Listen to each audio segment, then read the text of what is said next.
Welcome back, folks, to yet another drama-packed episode from the Uncle Erich Presents Crime Radio series.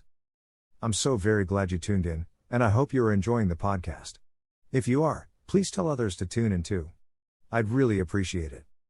Today, we listen to the crime drama series called Broadway Is My Beat.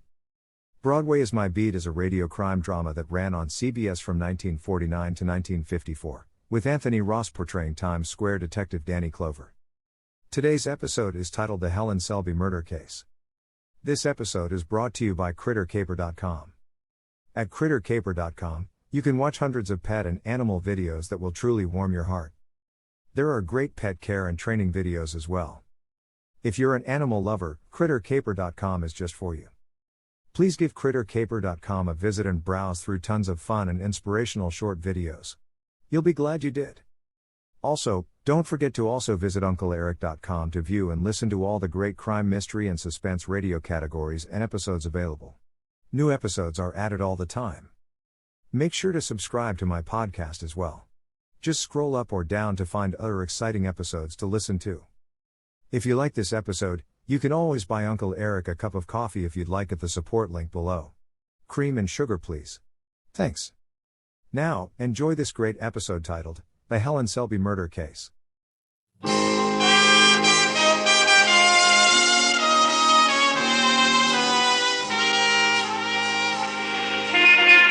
Broadway's My Beat, from Times Square to Columbus Circle, the gaudiest, the most violent, the lonesomest mile in the world.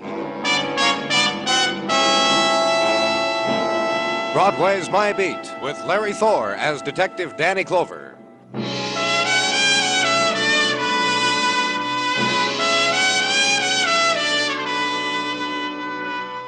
In the cold of winter, Broadway is seen through a misty chill. And it's that time again. Make the big wish, Palm Beach, and the 15-day tour to sunny Cuba. Make the annual excursion to the Travel Bureau to ask prices. Then step next door again and purchase the steaming Knish against the blasts of January. And the next door down, and stand under the music shop loudspeaker and listen to the record of La Cucaracha. Button up your overcoat. Walk Broadway. It's touched you, and it can never rub off.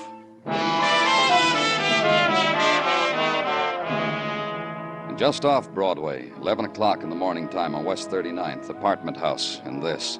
Languid attitude of hand against the floor, trail of blood upward to girl on bed. Shot and dying. And this, the doctor bending over her. And in the living room, this, the protesting man. Who are you calling a killer, mister? I'm no killer, I'm a mover. Mr. Barnes... You want an item of furniture moved, a stick or a house load, you call me and I come with my truck and I move you. You want a killer, girl, you should call somebody else, not me, mister. Listen, why should Nobody called you a killer, Mr. Barnes. I'd just like to know how you happened to find this girl, that's all. Well, yesterday comes a call. I got a big ad in the yellow section of the phone book, picture of my truck and all. Well, yesterday comes a call. Oh. Take your time. I've stumbled on some strange things in my line of work, mister. Like the time I was moving some wine... Well, just tell me about this morning. You got a call. Yesterday. All here on the order sheet. Pick up apartment full of furniture, this address, take it to this address. Here, right here on the paper. It's written down, so how could it not be so? It's written down, so how can it not be so? I'll just take that paper. Thanks. Go on. So, look under where it says special instructions, and it will prove to you that the dame who called, Helen Selby, she said her name was, she said in case nobody's home, walk in and start moving. That's the way it happened. You knocked, nobody answered, you walked in. Sure. Walked around, cased the joint. The trunks were already packed, they're right over there. Walked into the bedroom, looked again, called the police. Look on the paper, will you? It's written down. I can't be lying to you. The time then for waiting, measured like this. Brief span of morning sun to lie against the face of a wounded girl. Gold drift of January light on throat of dying girl. Till ambulance came and the young men of the stretcher to lift her, carry her to another place, another room, suitably darkened. And time now for you to leave.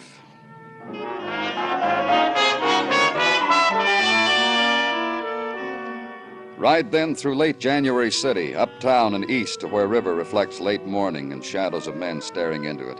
And late morning wishes cast into its waters, and uptown into the 70s to a delivery address on a moving man's order sheet. 1212 East 78th, brownstone house, January trees in concrete wells against its facade, lace curtains, stoop, freshly scrubbed.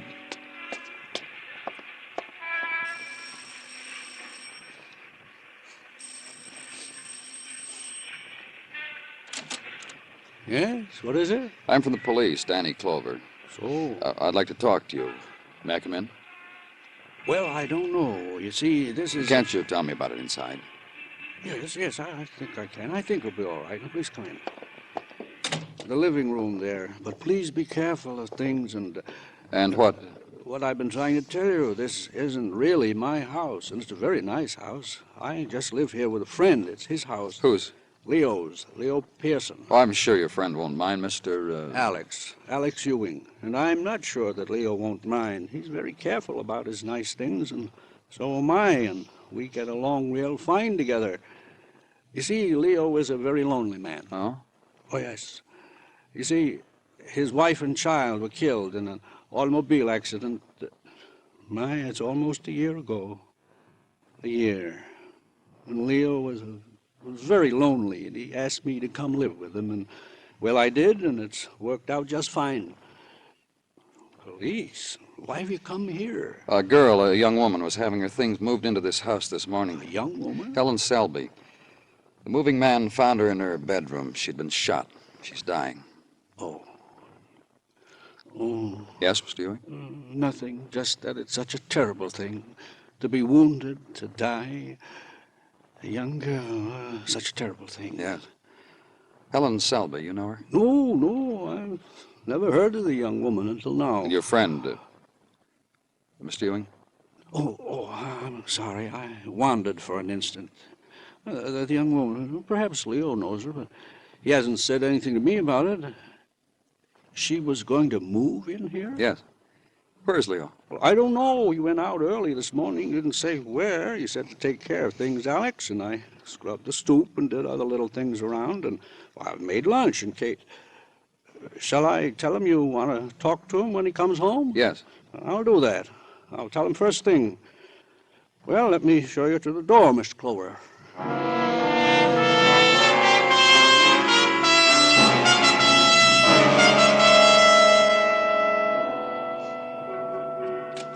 Danny? Come on in, Muggavan. I got a few things here. Items on the girl. Here. The name's Helen Selby, all right. Went through her packed stuff, found this driver's license from California, thumbprint on it, checks with the girl's okay. What else? 23 years old. Let's see, Yeah, what? Oh, take it easy for a minute, will you? I'm trying to figure out my own notes. She's employed as a secretary at the Sun Up to Sundown Trucking Company. Sun Up to Sundown. Great, huh? Where's it located? Downtown, Danny. Perry Street. I got the address here somewhere. Do me a favor, Muggavan. Sure. Give me the address. Thanks a lot. And the Sun Up to Sundown Trucking Company is easily found. It stands out from the rest of Perry Street because the grime of its brick facades is emblazoned with yellow painted suns. Sun ascending, sun descending. And the entire miracle powered by great stake trucks. And the demigod at the reins of the cab wearing the billboard grin and a winged helmet. And inside, the golden girl, marked receptionist. Sunflower behind beat-up desk, who slides out from behind it, the better for you to receive the impact of her slim stalks. Also happens to handle office personnel. Can tell you all about Helen Selby. Hired in December for the winter rush. Clerk typist, $57.50 per. Here a week and a half when glommed onto a driver, Chris Miller. Other personnel, it has taken as long as 5 weeks to glom onto Chris Boy. And if you're fast on your stems, boy chick, you might catch Chris by the loading platform, truck number 367. Right through there. And if it's no burden, mention to Chris, reception was inquiring after his health. And slim finger on a buzzer, and a door is released. A corridor, then loading platform, and truck 367, and the man standing beside it. You Chris Miller? Some other time. I felt I got a schedule eating on me here. Police, Chris, look. You'll explain up front after how you file the schedule up, huh? I was told you know Helen Selby. You got all sizes blabbermouths here on you. You know her? You want to know her, too? I'll give you a knockdown. State your qualifications. Your girlfriend's been shot. She's dying. Someone opens their mouth and spills out my name and Helen's, and right away you figure I did that to her. To Helen, with gun and pistol. Did you? I don't know her long enough to get that excited about her. That kind of emotion in me, she hasn't had a chance to store up yet. You'll tell me about it, Chris, about the emotions between you and Helen, I mean. Helen, dying? Yeah. Where? Police Emergency Hospital. When I get a chance from the schedule, I'll check her there. Right now, I got no way to make it work out. Here or downtown, Chris? From New Year's, she came out here for something, for the platform. Happened to let a remark drop. There was a whole new year ahead of her with nothing in it but her so far. I happened to remark how come tan on her face, on her arms. She said from California. Well, I heard from California could be a blast, so I invite her. That was New Year's. After that, a few bars and a few movies, a couple of dances, records in her apartment, that's all. Helen and me and Helen, our romance. Look. Yeah, I know. Schedule.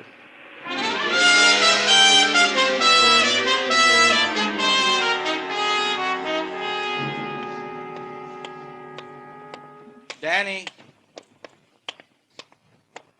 Don't apologize for being late, Danny. I got here as soon as I got your message, Dr. Sinsky.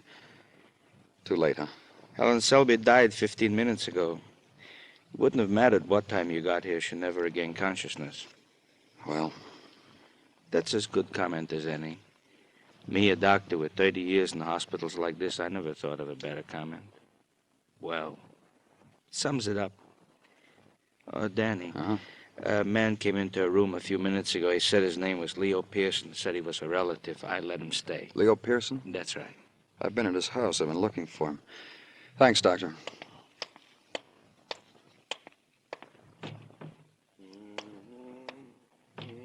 Mr. Pearson? Mr. Pearson? She's dead. I want to... So soon I found her, I lost her. My niece. Dear Helen, I'm sorry, my dear. So sorry.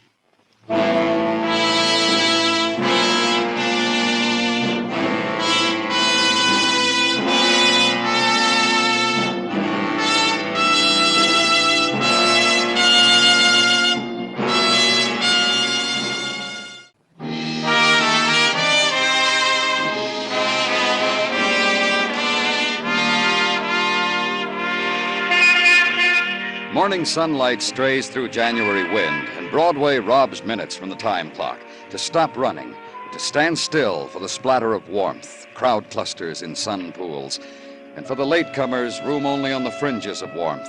The chill place, the shadow place, where a vendor stood last night and hawked his night merchandise. And sold out before you got there. Late for that, too. So move on. Smile the secret smile. Nibble on the bone. At office, on worksheet, there will be a demerit for the sunbathers. And for you, a pat on the cold cheek for promptness. In my office at headquarters, a man who last night had stood at the side of a dead girl, a murdered girl, who had not wept, who had sung some tuneless thing, a man of regret. She had loveliness, a gentleness also, Helen Selby. Mr. Pearson. She offered this to my house and to me, and there could have been happiness in it. I so arranged it. You mean about her moving in with you? Mr. Clover. Yeah? You were in my house. That's right. Then you saw how I live. It's a nice house. Your friend? My friend Alex. He told me of you. You know of Alex? Well, that he's your friend, that he lives with you. That he said he knew nothing about Helen Selby. Alex, to me, was once a partner in coin collector business many years ago. Alex was a man without poise, without serenity, and because he was so, he sold to me his share of the business and squandered the money, became a man of pity. I arranged for him a place in a home for the old and the helpless, home for the men of pity. Then you took him out of there and brought him to your house. You know of my wife, my son, you know of this? Well, Alex told me they were... Killed, struck down in an accident, taken from me, and I was alone. And one day I thought, Alex, of course, Alex, and I brought him to my house. About Helen Selby, tell me about her. Of Helen? How you met her, how you got to know a young woman well enough to ask her to come live in your house. Helen is kin of my wife's blood, and I am an old gentleman. What was she to your wife? Niece to my wife, child of my wife's sister, who was in California many years. Then you knew her before she came to New York? No, I did not know of Helen. Her mother, my wife's sister, is dead now many years. Of the child, we had known nothing till Helen came to me, to my house. When? Maybe a month. Helen came, said to me she is my wife's sister, showed me old letters such as between sisters, showed me an album of pictures when she is baby. And the thing came quickly in my thoughts. What thing, Mr. Pearson? Mr. Pearson? And the laughter of youth and the touch of youth. Helen said to me once, "How lonely you must be, old gentleman." How quick are the eyes of youth. And you asked her to come live with you? Yes, I asked her, and I said to her, with your husband, too. Stay with me, Helen, this big house. For you, for... Husband? She tell me a boy she love, a boy who wished to marry her. I have a big house, many empty rooms, and nice things for a girl. And now it's again death, and only death, and rooms of empty. There's no gentleman to cry before. There's no...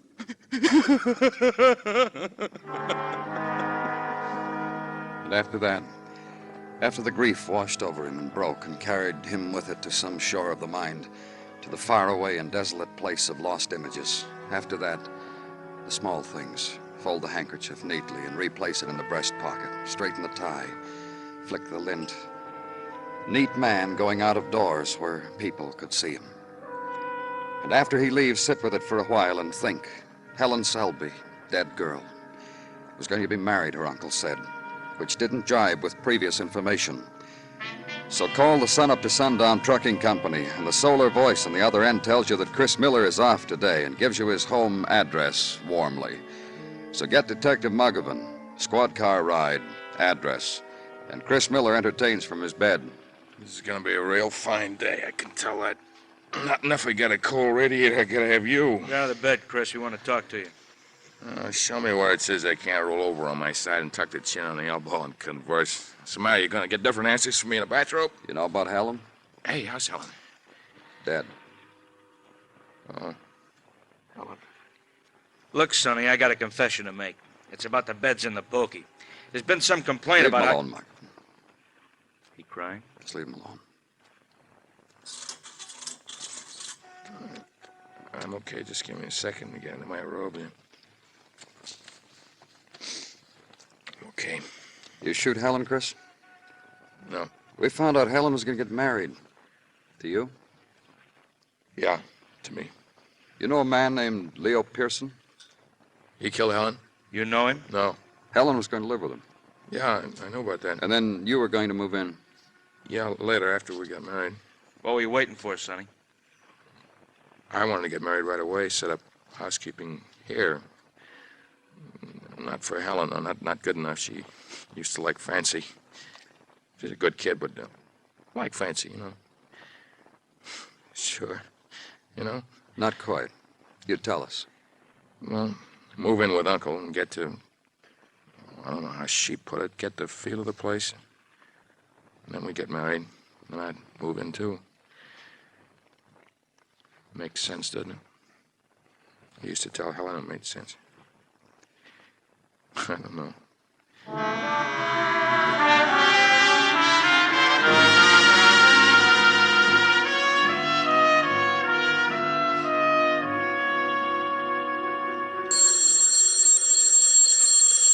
Telephone's ringing, Danny.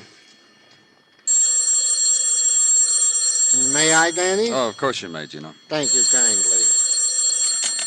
Lieutenant Clover's office, Sergeant Tartaglia at this end. Yes? Oh, I see. I will do that. And your address, madam? Kill me, madam. I happen never to have heard of your place, so the address, if you please. Uh-huh. Thank you. I will forward your message to the proper party. No trouble at all. And you also, madam. Thank you. Danny. What, Gino? Bessie Hancock. Huh? Miss Bessie Hancock of the Hancock Home for the Aged, 190th and Riverside Drive. She has read in the papers of Mr. Leo Pearson of our current murder case, and she has certain information which may or may not be important, she said. Also, Order the squad car, Gino. Of course, Danny. Goes without saying. Ride uptown now along the road that bans Manhattan from the river. Riverside Drive and chill afternoon. 190th Street. Look across the brown water to the Palisades. And make a turn at the sign of the clenched fist and pointing finger. Hancock Home for the Aged. Gentle and loving care. Park the car and walk through the swinging gate, up the path, lined by last year's grass and last rainfall's footprints. The porch, with an old gentleman on one side of the steps, an old lady on the other, rocking. Faster, a stationary race between them. The lady who answers the door has a lorgnette pinned to one side of her blouse and a watch pinned to the other. Yes? I'm from the police. My name's Clover. Yes, won't you? Oh, just a moment, please. Still angry, Mrs. Cochran? Oh, don't be. That's Mr. Setlin's way, that's all. He wants to talk to you, don't you, Mr. Setlin? Be nice, Mr. Setlin. Please come in, Mr. Clover. This way. Thanks. Oh, you may sit down. Was something wrong? Oh, Mrs. Cochran and Mr. Setlin, I want everybody to be happy, and they're not happy. Not with each other. Oh. Mr. Setlin plays pranks with frogs, and now he's taken to answering ads in magazines and signing Mrs. Cochran's name. Oh, such ads. Oh. It's about the phone call you made a while ago to the police. I know. You know, I wonder if I was right. About what? About having that music piped into here. I started it last week, and since then my boarders don't use the game room so much. The checkerboards and the dominoes. They just sit and rock and listen and don't seem to be happy at all. I want everybody to be happy. Was Alex Ewing happy? Alex Ewing? Then you know why I want to talk to you. Oh, I made an assumption. I spoke with Leo Pearson. He told me he paid the bills for Alex in a home for the aged. Then you called. And... Oh, Alex was miserable. He made us all miserable. The things he would do. Oh? Get up in the middle of a meal and make speeches. How this was a prison. How he wasn't really old. How he would rather be dead than stay here. If Mr. Pearson wasn't paying me so much money to keep him here... And after Mr. Pearson's wife and son were killed, he took Alex out of here and into his own home. Yes, thank goodness. For instance, you see that big stain on the wall? Mashed potatoes. Alex... Why exactly did you call me, Mrs. Hancock? Oh, I don't know whether it's important. Last week, Mr. Pearson came in here and made arrangements for us to take Alex back. Today was supposed to be the day, as a matter of fact. Of course, I charged him more money.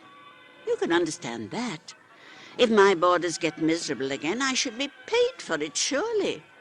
And I do want everybody to be happy.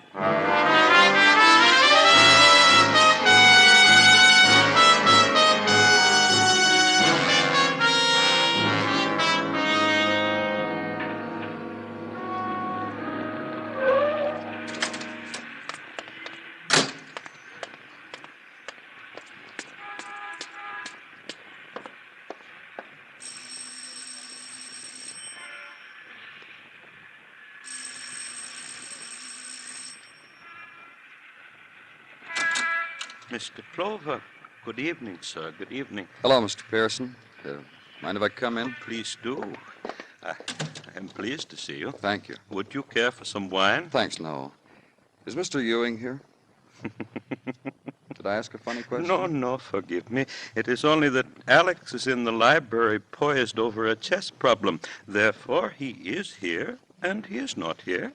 I'd like to talk to him. We will go to him this way. Alex? Don't bother me. Go away, go away.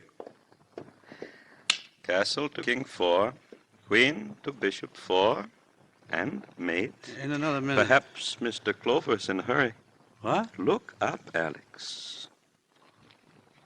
Good evening, Mr. Clover.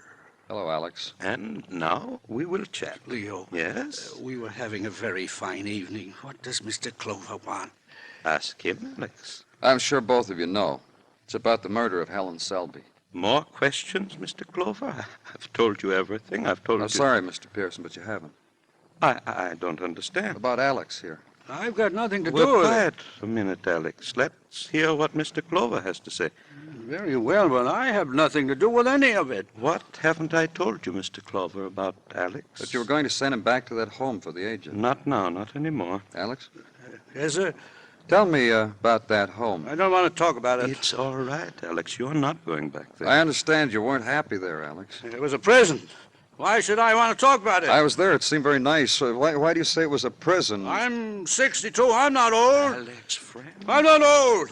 Old is when you're ready to sit in a chair and rock. Old is when no one wants you. Alex. I'm not going back there. But Alex, I told you you're not going back there. Now let's talk about Helen Selby. A lovely girl. Whoever killed her, what reason could he have? I think I know, Mr. Pearson. I'm not old. She called me an old man. You said you didn't know her. Know her? I talked to her once. A schemer.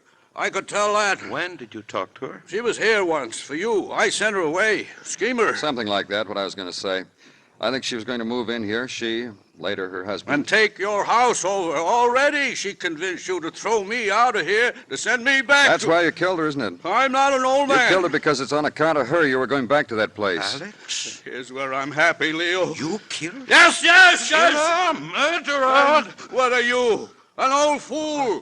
Let a young girl come in here and walk around like this and talk like this. Yes, Uncle. Yes, Uncle. I know how she talked. I know how she walked. I watched. She was my niece. Welcome here. I wanted her We here. better go, Alex. Like this, Leo. Like this.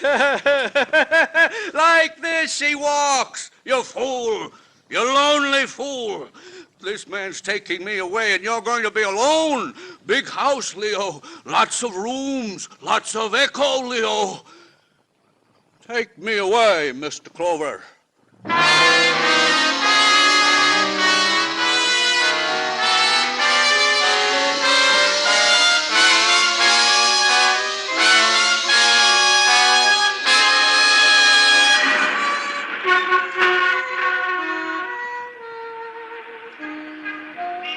It's a panic in neon, this Broadway, where pleasure is a packaged commodity and pain, where bargains prevail for numbness and the fleeting smile, sometimes on installments.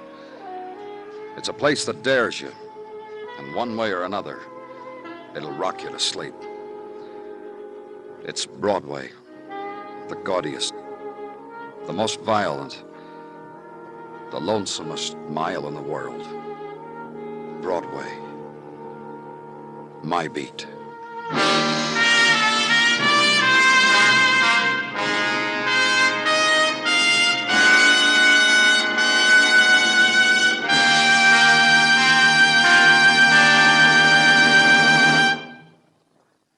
Broadway Is My Beat stars Larry Thor as Detective Danny Clover, with Charles Calvert as Tartaglia and Jack Crucian as Muggavan. The program is produced and directed by Elliott Lewis, with musical score composed and conducted by Alexander Courage. In tonight's story, Herb Butterfield was heard as Alex, and Lou Merrill as Leo. Featured in the cast were Gloria Gordon, Hy Averback, and Lamont Johnson. Bill Anders speaking.